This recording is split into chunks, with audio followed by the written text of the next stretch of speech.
Bonjour à tous, vous écoutez l'émission Compte à rebours, présentée par Thérèse Pan pour Radio Taïwan International.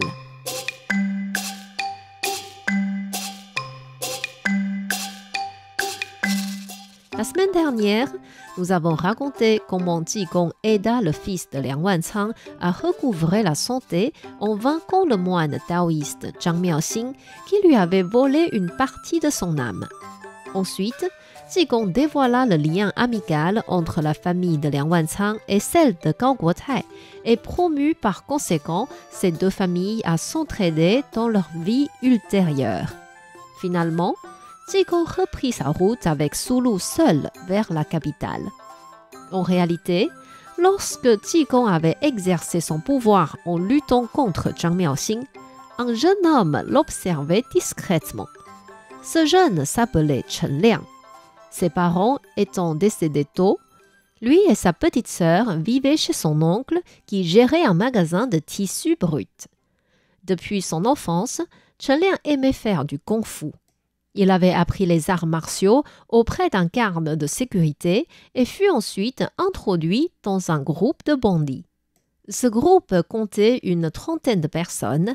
Certains ne cambriolaient que des riches pour aider les pauvres. Certains rendaient la justice aux gens quand le gouvernement ne s'en occupait pas, mais certains s'adonnaient aussi des vols ou de viols pour leur propre jouissance. Restant avec ces bandits, Chen Liang pouvait facilement voler des choses aux gens pour une raison qu'il trouvait juste sans être gêné. Un jour, Chen Liang retourna chez son oncle pour lui rendre visite. Sa sœur et son oncle lui dirent tous les deux « Chen Liang, ce n'est pas bien que tu sois avec ces bandits. Même si nous n'avons jamais eu aucun membre de notre famille travaillant dans le gouvernement, nous sommes tout de même éduqués et connaissons les rites. En tant que bandit, tu es honteux devant nos ancêtres et mal vu aux yeux des voisins. Si un jour tu es saisi par les gendarmes après avoir commis un crime, et si tu es condamné à mort, que pourrons-nous faire? Il vaut mieux que tu ne mêles plus avec ces gens-là. Reste à la maison et apprends la bosse du commerce. » Chen Liang ne disait rien car pour lui, vendre du tissu était loin d'être attirant. Mais il reconnut aussi que ses actions pourraient affecter la vie de son oncle à qui il devait la grâce nourrissante. Le lendemain, il quitta la maison de son oncle sans leur dire au revoir. Il se dit « Je vais à la capitale, trouver un moine taoïste ou bouddhiste et lui demander de me prendre comme disciple. Si je deviens moine, je pourrai ainsi être lavé de tous mes péchés. » Arrivé au village Yunlan où habitait la famille de Liang Wanchang, il avait dépensé tout l'argent qu'il avait sur lui. Ainsi, il attendit jusqu'au soir, enfila son habit nocturne, se faufila dans une maison ayant l'air riche et vola un peu d'argent. Ensuite, il se rappela que le temple du moine taoïste Liu Miaotong qu'il connaissait était tout proche. Il décida donc de lui rendre visite et de passer la nuit chez lui. Liu Miaotong était content de le recevoir. Il était arrivé pile au moment où son confrère Zhang Miaoxing se préparait pour faire une cérémonie taoïste. Curieux, Chen Liang demanda à Liu Miaotong « Grand frère, qu'est-ce que votre confrère veut faire ?»«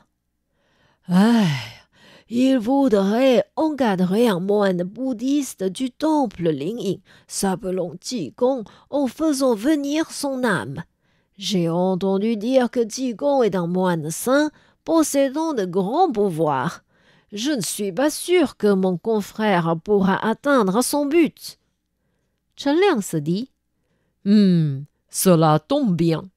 Je vais voir qui a un pouvoir plus grand, Zhang Miaoxing ou Jigong, pour demander au plus fort de me prendre comme disciple. » Ainsi, il se cacha dans une chambre et observa en entier le combat entre ces deux moines.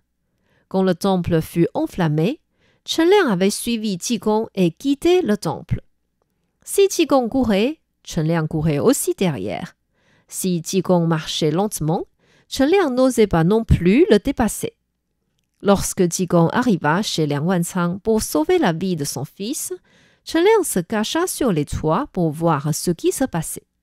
Le lendemain, il suivit encore discrètement Jigong retourner au temple ruiné dans l'incendie. Quand il vit Jigong soigner les brûlures de Liu Miaotong en quelques secondes avec une pilule, il ne pouvait plus s'empêcher de s'exclamer « Quel miracle !» Jigong se retourna et regarda Chen Liang dans les yeux.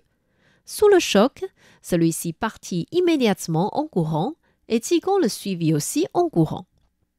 Après quelques kilomètres, Chen Liang se dit « Je n'ai rien volé et il n'est pas un gendarme. Pourquoi court-il après moi ?»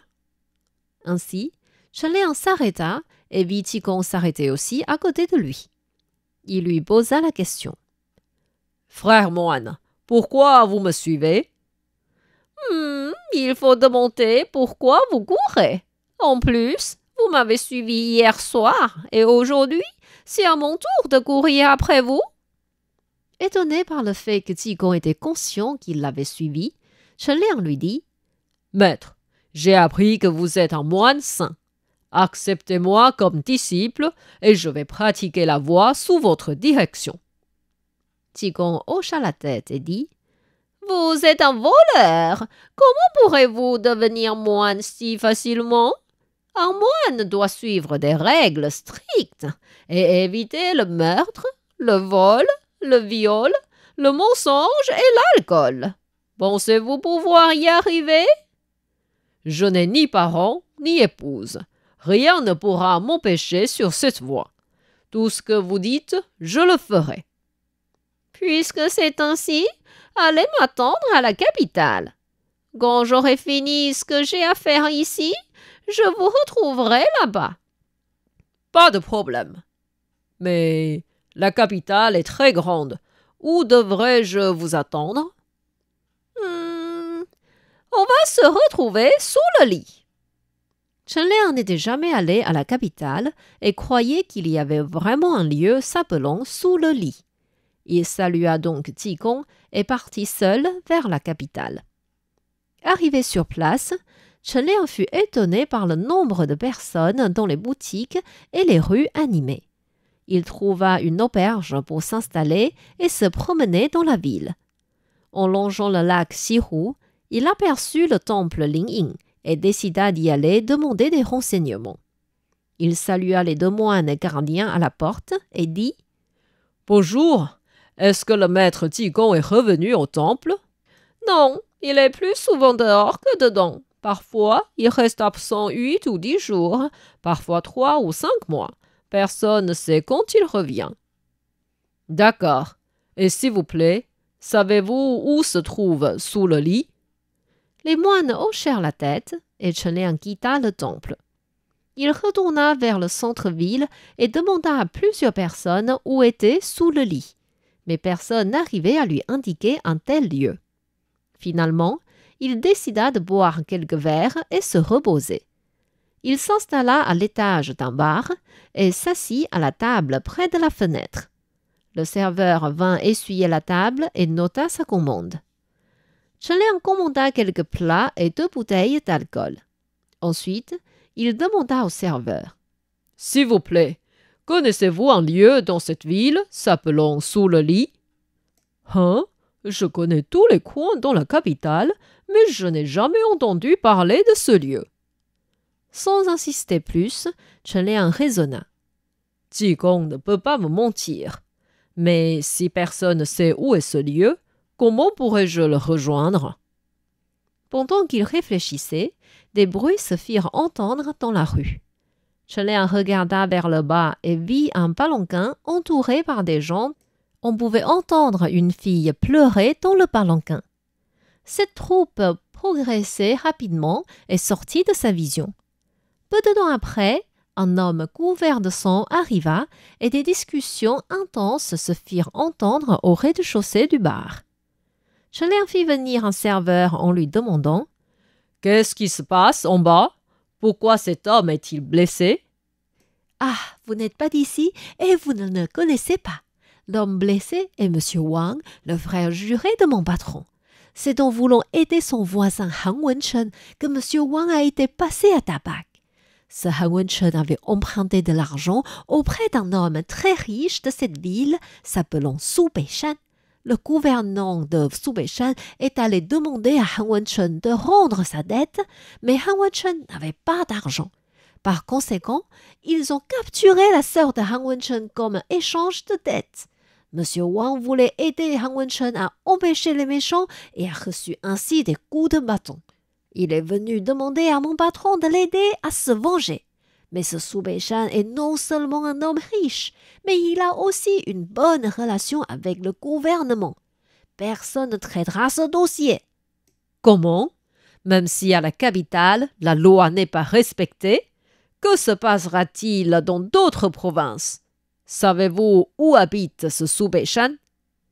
Le serveur lui indiqua la route et Chen Liang alla y vérifier les alentours. Il se dit « Puisque cette chose se passe devant mes yeux, je ne peux pas ne pas m'en occuper. Ce soir, j'irai donc chez lui et tuerai toute sa famille pour qu'il sache que les hommes riches ne peuvent pas intimider des pauvres. » Est-ce que Chen Liang va vraiment commettre ce meurtre? Où pourrait-il retrouver Qigong? Deviendra-t-il vraiment un moine bouddhiste? Pour connaître la suite de l'histoire, je vous invite à revenir la semaine prochaine à notre émission Contes à rebours. C'était Contes à rebours présenté par Thérèse Pan sur les ondes de RTI.